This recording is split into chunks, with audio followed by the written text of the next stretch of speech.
태초에 하나님이 천지를 창조하시니라. 오늘 펴져 있는 성경 요한복음 1장 1절에 보면 이런 말씀이 있습니다. 태초에 말씀이 계시니라. 여기도 태초가 나옵니다. 태초에 말씀이 계시니라. 이 말씀이 하나님과 함께 계셨으니 이 말씀은 곧 하나님이시니라. 이렇게 말했습니다. 창세기 1장 1절의 태초는 천지 만물, 하늘과 땅, 그 안에 있는 모든 것들을 만들기 전의 태초, 그 전의 태초. 요한복음 1장 1절의 태초는 그 태초보다 더 먼 태초, 우리가 생각할 수 없는 훨씬 더 앞선 시간, 그것을 의미합니다. 그러니까 요한복음 1장 1절에 훨씬 앞선 시간이 있었는데 창세기 1장 1절에 태초에 천지 만물이 만들어졌다, 이런 말씀인 거죠. 그래서 요한복음 1장 1절을 좀 차근차근 보면 태초의 말씀이, 여러분 교회학교 친구들 잘 들어보세요. 우리 어른들은 물을 때마다 헷갈리더라고요. 여러분들 잘 들어보세요. 태초에 말씀이 계셨대요. 말씀이 계셨대요. 근데 이 말씀이 하나님과 함께 있었대요. 하나예요, 둘이에요? 어른들은 아직도 헷갈려요. 하나예요, 둘이에요? 태초에 말씀이 계셨대요. 근데 이 말씀이 하나님과 함께 있었대요. 하나예요, 둘이에요? 할 때마다 헷갈리시는데 두 개잖아요, 두 개. 말씀이 계셨는데 그 말씀이 하나님과 함께 있었다고요. 말씀이 있고 하나님이 있대요. 성부 하나님이 계시대요. 그런데 이 말씀도 곧 하나님이래요. 그러니까 이 말씀은 뭐죠? 누구죠? 이 말씀은 예수님이잖아요. 오늘 본문에 말씀이 육신이 되어 이 땅에 오셨다. 사람의 몸을 입고 오셨다. 근데 그분이 예수님이잖아요.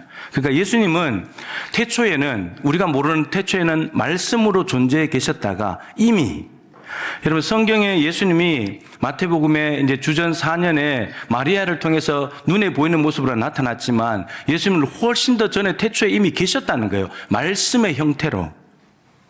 말씀으로, 하나님으로 존재하고 계셨는데 그분이 이제 사람의 몸을 입고 우리가 눈에 보이는 존재로 나타났다는 말이에요. 그럼 예수님은 말씀으로 존재해 계셨고, 그리고 하나님이시면서 그분은 모든 천지 만물을 만드는 때 이미 존재하고 계셨고, 천지 만물이 그분을 통해서 다 만들어진 거고, 그리고 예수님이 이 땅에 오셨는데 그분이 하나님이다. 이걸 이야기를 하고 있는 거죠. 예수님은 하나님이세요. 예수님의 가장 완전한 표현은 완전한 하나님이시면서 동시에 완전한 인간이시다. 이게 가장 정확한 표현이에요. 예수님은 우리처럼 배가 고파서 밥을 드세요. 생선도 드시고 사람인 거죠. 근데 바람을 막 잠잠케 해요. 죽은 자를 막 살려요. 하나님인 거예요. 두 가지 모습을 다 가지고 계신 거죠. 자, 근데 오늘 이 예수님에 대해서 14절에 이렇게 시작했죠. 말씀이 육신이 되셨다. 육신이 됐다는 말은 우리처럼 사람이 되셨다는 거죠. 여러분, 말씀은 보여요, 안 보여요? 말씀은. 지금 제가 말하는 이 말이 들리긴 하는데 보이진 않죠. 말은 안 보이는 거예요, 말씀은. 근데 사람은요. 예수님은 2000년 전에 태어나셨는데 우리가 본 적은 없지만 우리와 똑같은 사람으로 오셨기 때문에 그 당시의 사람은 예수님을 봤겠죠. 여러분, 눈에 보이지 않는 말씀이신 하나님이 눈에 보이는 예수님의 모습으로 오신 거예요. 눈에 보이지 않았는데, 그래서 18절에 있는 대로 하나님을 본 사람이 없어요. 하나님은 영이시기 때문에 본 사람이 없어요. 그런데 하나님이 인간의 몸을 입고 이 땅에 내려오신 분이 예수님인데 이제 그 예수님은 눈에 보이는 존재가 됐어요. 눈에 보이지 않는 하나님이 눈에 보이는 존재로 오시게 되었다. 이 개념이 참 중요해요. 이게 말씀이 육신이 되었다. 이게 성육신 하셨다라는 말이에요. 오신 목적은 뭐냐면 하나님이 눈에 보이지 않다 보니까 눈에 보이지 않는 하나님이 어떤 분인지를 자세히 보여주시기 위해서 눈에 보이는 모습으로 오신 거예요. 그러지 않고 하나님이 영이시기 때문에 우리는 하나님을 볼 길이 없잖아요. 영이시니까. 근데 인간의 모습으로 오시게 되면 아, 하나님이 저런 분이구나 알 수 있잖아요. 그래서 하나님께서 우리를 배려하셔서 우리와 똑같은 모습으로 이 땅에 보내셔가지고 예수님의 인격과 예수님의 삶을 통해서 보이지 않는 하나님이 어떤 분이신지를 보여주신 거예요. 자, 그렇다면 만일에 여러분 예수님이 눈에 보이지 않는 말씀으로만 존재하고 계셨다면 계속해서 우리 하나님을 볼 수 있어요, 없어요? 하나님을 알 수 있어요, 없어요? 모르는 거예요. 말씀으로만 계속 계셨다면 말씀이신 하나님께서 인간의 모습, 우리와 똑같은 모습으로 오시지 않았다면 하나님을 알 길이 있어요, 없어요? 볼 수 있어요, 없어요? 없어요. 그 예수님께서 보이지 않는 하나님을 인간의 모습으로 오셔서 보여주셨기 때문에 우리는 하나님이 저런 분이시구나, 우리를 사랑하시는구나, 십자가에 죽기까지 하시는구나, 이걸 알 수 있게 됐다는 거죠. 그래서 이 대림절, 예수님께서 우리를 위해서 오신 이 날은 너무너무 중요한 거예요. 이거 오시지 않았다면 우리는 아직도 하나님을 모르고 있고 어둠 속에 죄악 속에 빠져서 그냥 살아가는 거예요. 자, 그래서 예수님께서는 이렇게 말씀하셨죠. 예수님이 오신 것은 보이지 않는 하나님을 보여주는 거라 그랬잖아요. 그래서 예수님 요한복음 10장 30절에 나와 아버지는 하나다. 여러분, 이 말씀이 하나님과 함께 계셨다 했잖아요. 그러니까 말씀이신 예수님이 하나님과 함께 있었기 때문에 하나님을 가장 잘 아는 분이 예수님인 거예요. 함께 계셨으니까. 그리고 오셔가지고 그 함께 계셨던 하나님을 보여주니까. 그래서 예수님께서 이렇게 말씀하시잖아요. 나를 본 자는 아버지를 보았느니라. 가장 하나님을 잘 아니까. 하나님과 똑같이 살아가니까. 하나님이 원하시는 삶을 살아가니까. 예수님을 보면 하나님이 보인다는 거죠. 자, 중요한 것은 보이지 않는 말씀이신 예수님이 보이는 인간의 모습으로 오셨습니다. 이렇게 오신 것은 이제 우리에게 주시는 메시지가 있어요. 오늘 여러분들은 하나님의 말씀을 듣습니다. 오늘 하나님의 말씀을 듣고 매주 말씀을 듣는데 여러분 그 말씀이 아까 말씀드린 예수님이 말씀으로만 계셨다면 인간의 모습을 가지고 오지 않았다면 우리는 하나님을 볼 수 없는 거죠. 알 수 없는 거죠.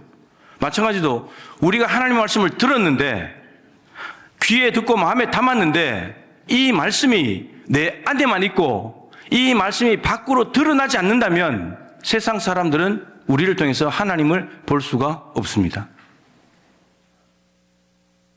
말씀이신 예수님이 인간의 몸을 입고 우리가 눈에 보이도록 오셨기 때문에 말씀이 성육신 되었기 때문에 우리는 예수님을 통해서 하나님을 알게 됩니다. 마찬가지로 아직도 예수님을 모르고 세상에 있는 사람들이 하나님을 알 수 있는 방법은 우리가 들은 말씀을 머리와 마음속에만 담아두는 것이 아니라 이것을 삶으로 살아낼 때 내 온몸에 담아서 표현할 때 손과 발을 통해서 눈을 통해서 입을 통해서 귀를 통해서 드러날 때만 세상 사람들은 우리를 보면서 하나님은 저런 분이구나. 그것을 알 수 있게 된다는 거죠.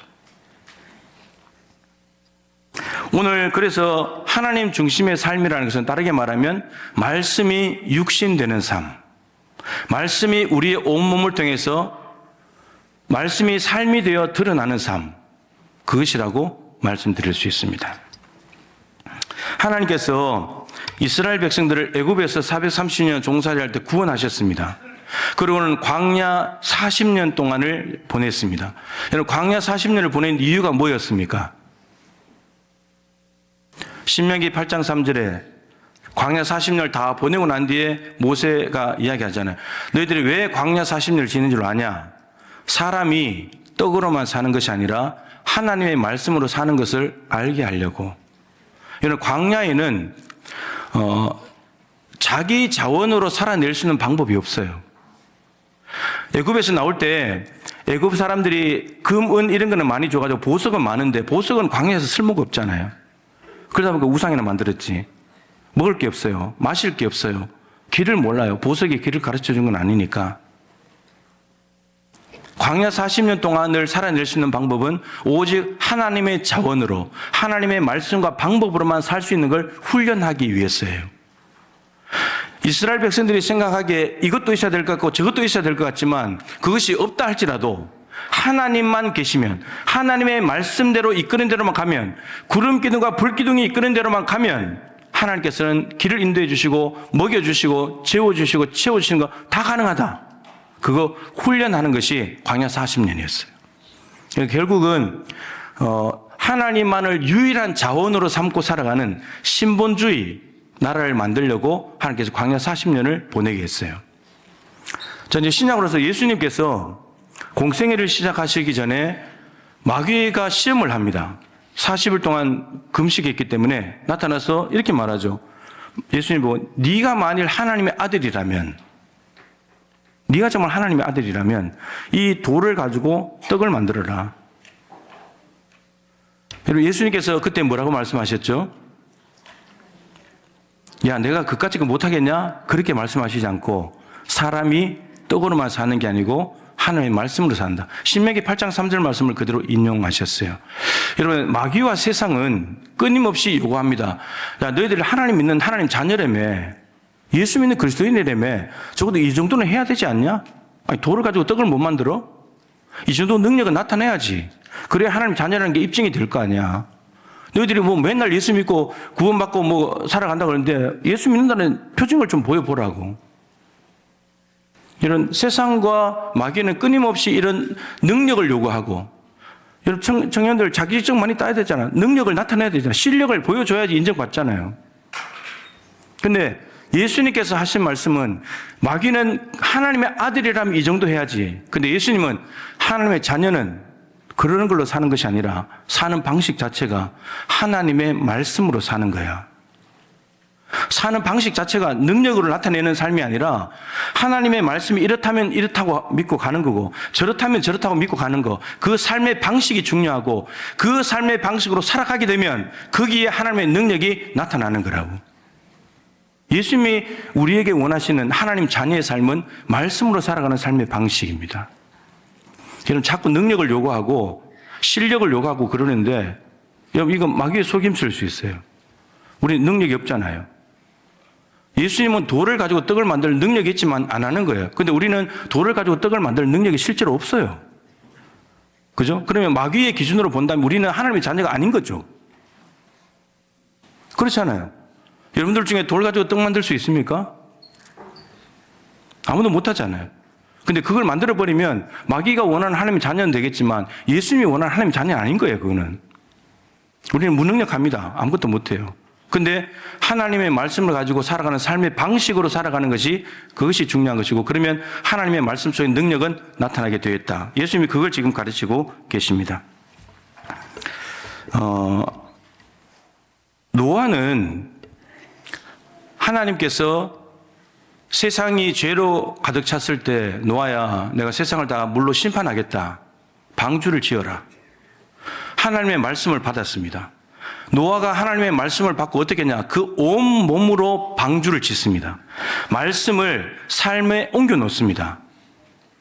아침에 눈을 떠서 톱과 망치를 들고 산으로 갑니다. 일을 하고 내려옵니다. 다음 날에 또 올라갑니다. 하루, 이틀, 한 주일, 두 주일, 한 달, 두 달, 1년, 2년, 10년, 20년, 무려 100년 동안.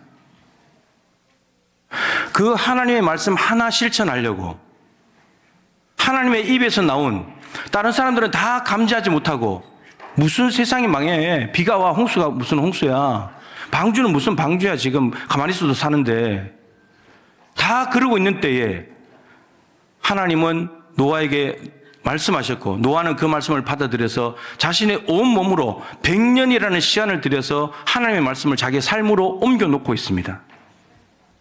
하나님이 원하시는 삶은 이거예요.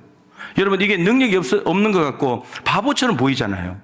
다른 사람들은 먹고 마시고 놀고 시집가고 있는데 노아는 산에 가서 방주를 짓고 있으니까, 500세 된 할아버지가. 세상 사람들도 얼마나 바보 같아요. 좀 무능력하고 저 하나님 믿는다는데 지금 무슨 짓이야, 노망이 들었나? 그럴 수 있잖아요. 근데 여러분, 100년 지나고 홍수가 났습니다. 누가 옳다는 것이 증명이 됐죠? 노아가 옳다는 게 증명이 됐잖아요. 하나님의 말씀이 살아있다는 것이 드러났잖아요. 노아는 100년 동안 방주를 지어서 하나님의 말씀이 옳았다는 거, 하나님의 말씀은 살아있다는 거, 말씀이 삶으로 펼쳐질 때 그것이 능력이라는 거. 여러분, 노아의 가족들 8명 빼고 다 죽었어요. 8명을 구원하는 능력은 방주를 지으라는 명령에 순종했을 때 나타난 결과예요. 아브라함에게 하나님께서 이삭을 번제로 드려라. 하나님의 말씀이 왔습니다. 아브라함은 조금도 주저하지 않고 다음날 아침에 일찍 일어나서 이삭을 데리고 번제에 쓸 나무를 짊어지고 모리아산으로 갑니다. 3일 길이에요. 언제든지 돌이킬 수 있는 시간입니다. 그런데 일관된 믿음을 가지고 모리아산에 가서 이삭을 드립니다. 하나님의 말씀을 삶으로 옮겨놓는, 자기에게 가장 아까운 것이고 귀중한 건데, 우리 어른들에게 말씀드렸지만 여러분, 성경에 예배라는 단어가 가장 먼저 나오는 것이 아브라함이 이삭을 바치는 그 사건에서 나와요. 예배가 뭐냐? 나에게 있는 가장 소중한 것을 하나님이 달라고 했을 때 그냥 아낌없이 드리는 거. 그게 진짜 예배예요. 아브라함은 말씀을 정말 삶으로 옮겨놓았습니다. 누가 자식을 죽이고 싶은 아버지가 있겠습니까? 누가? 아무리 못난 자식이고 속색인다 할지라도 그 아들을 어떻게 바칩니까? 아브라함은 하나님의 말씀이 임했을 때 그 말씀을 삶으로 옮겨 놓았습니다. 성육신하는 삶을 살아가게 된 거죠. 여호수아, 갈렙, 엘리야 다 마찬가지입니다. 마리아, 우리가 살펴보지 않을 수 없죠. 아직까지 남자와 사랑을 나누지 않는 여자예요. 그런데 하나님께서 오셔서 마리아야, 네가 네 태를 통해서 아이를 낳게 될 것이다. 하나님, 나는 남자를 사랑한 적이 없는데 어떻게 아이를 낳습니까? 성령으로 잉태되는 거다. 낳으실 분이 구세주이시다. 큰 능력 가운데 임하실 것이다. 마리아가 그것을 아멘으로 받아들여서 온몸으로 10개월 동안에 아기 예수님을 잉태하고 있습니다. 돌 맞아 죽을 각오를 하면서. 여러분, 부부가 되지 않았는데 아이를 가졌다. 율법에 의하면 돌 맞아 죽어야 됩니다. 근데 그것을 각오하고 하나님께서 하신다고 하니까 그 말씀을 온몸으로 자기의 태를 빌려드립니다. 예수님을 잉태한 거룩한 태가 된 거죠. 메시아가 오는 통로가 되었습니다. 마리아는 아무짝에도 능력이 없죠. 돌마다 죽어야 되는 연약한 존재이지만, 근데 그 자신의 몸을 말씀 앞에 온전히 내어드렸을 때 하나님께서는 마리아를 너무나 귀한 여인으로, 예수님께서 이 땅에 오시는 가장 거룩한 통로로 사용하셨습니다. 바울도 마찬가지고. 여러분, 이것이 말씀을 들었을 때 우리 안에만 머물고 있으면 나타나지 않을 하나님이 말씀대로 삶으로 온몸을 다해서 살아버리게 되면 그것이 10개월이든 3일 길이든 아니면 100년이든지 간에 살아내버리면 세상 사람들이 볼 때는 돌 맞아 죽을 일이고 바보 같은 일이고 미련한 짓 같아 보이지만, 하나님은 그 말씀대로 사는 사람을 통해서 하나님이 똑똑히 살아계심을, 선명하게 살아계심을 드러내버린다는 거죠. 하나님은 이 사람들을 통해서 구원 역사를 이루어 오셨습니다. 이제 말씀 마칠 텐데, 마태복음 20장에 포도원 품꾼 비유가 생각이 나더라고요. 포도원을 가지고 있는 부자가 일꾼을 포도원에 들여보내죠. 이른 아침에, 오전 9시에, 12시에, 3시에, 5시에. 여러분, 인력 시장은 새벽 이미 아침 해가 떠버리면 끝난 거예요.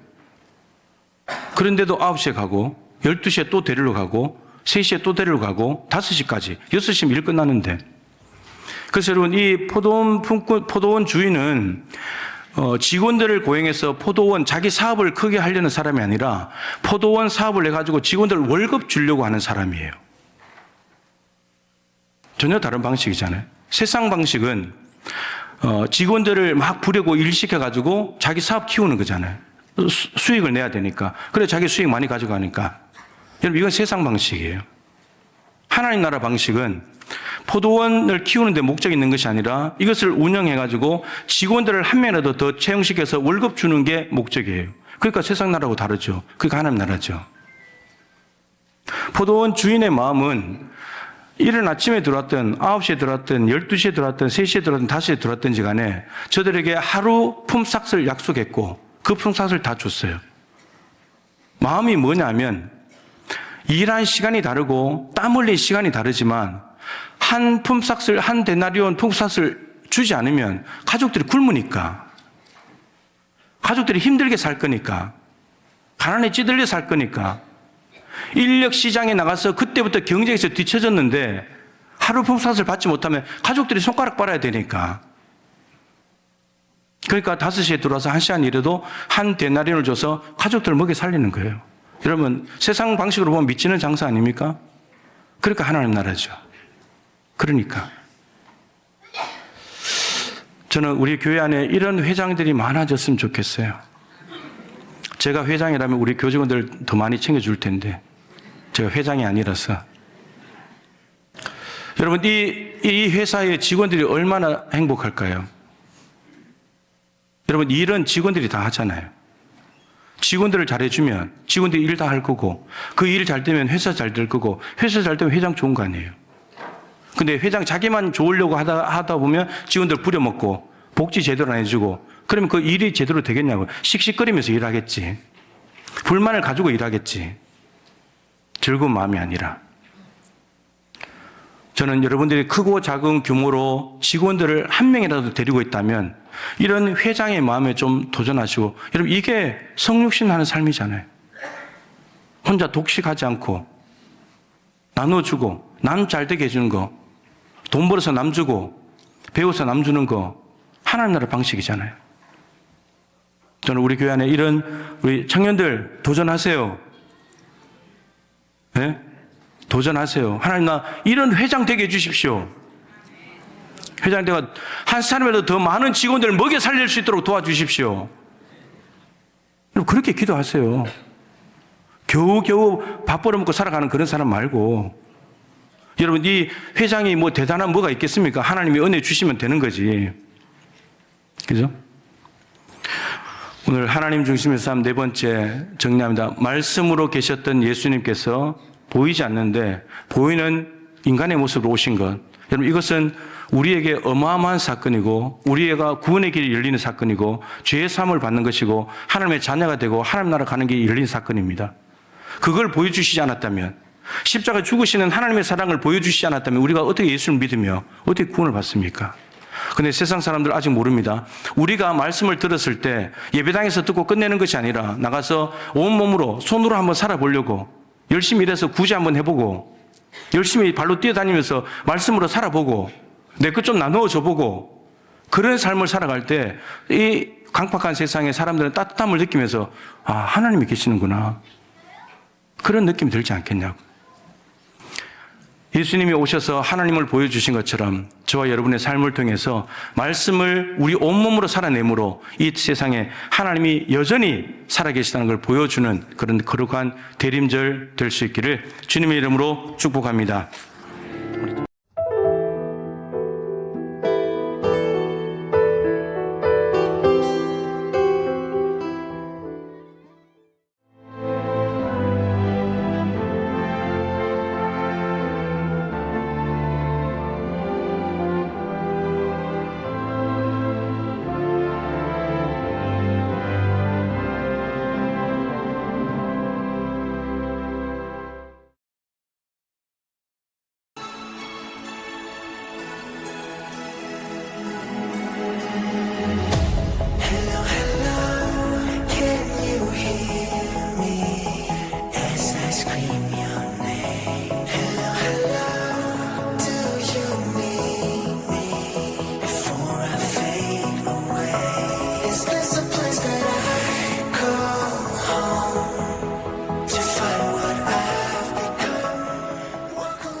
전라남도 산불의 원인이 뭔 줄 아시나요? 습관대로 방심하는 바로 그 순간입니다. 불에 타 없어지는 건 영농 부산물이나 쓰레기가 아니라 당신의 양심과 전남의 숲. 하던 대로 태우고 생각 없이 버리는 순간 돌이킬 수 없는 피해를 남깁니다. 작은 행동으로 막을 수 있는 큰 산불. 여러분의 실천이 소중한 생명과 재산을 지키는 길입니다. 모두 함께 산불 예방에 동참해 주세요.